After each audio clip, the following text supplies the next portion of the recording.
ലോകത്തുള്ള ചെറുതും വലുതുമായ എല്ലാ വിവരങ്ങളും നമുക്ക് ലഭ്യമാക്കാൻ മൊബൈൽ ഫോണിന് കഴിയുന്നു.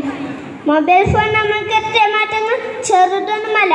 സ്വിച്ച് ഫോൺ മുതൽ ടച്ച് ഫോൺ വരെ ഇന്ന് നമുക്ക് ലഭ്യമാണ്. മൊബൈൽ ഫോണിന് ഗുണങ്ങളെ പോലെ തന്നെ ഏറെ ദോഷങ്ങളും ഉണ്ട്. കുട്ടികളായ നാം മൊബൈൽ ഫോൺ അമിതമായി ഉപയോഗിക്കുന്നത് നമ്മുടെ കാഴ്ചയും ബുദ്ധിയെയും ദോഷമായി ബാധിക്കുന്നു. ഇന്ന് നമ്മൾ കുട്ടികൾ പഠനത്തിനും വിനോദത്തിനും എന്തിനേറെ പറയുന്നു, ഭക്ഷണം കഴിക്കാൻ പോലും മൊബൈൽ ഫോൺ ഉപയോഗിക്കുന്നു. പിറന്നു വീഴുന്ന കുഞ്ഞിന് പോലും ആരും കേൾപ്പിക്കുന്നത് മൊബൈൽ ഫോണിൻ്റെ ശബ്ദമാണ്.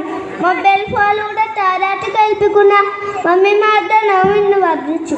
കള്ള്, കഞ്ചാവ് തുടങ്ങിയ ലഹരി വസ്തുക്കൾ ഉപയോഗിക്കുന്നവരും കണ്ടുവരുന്ന ഒരു തരം മാനസിക പെരുമുറുക്കം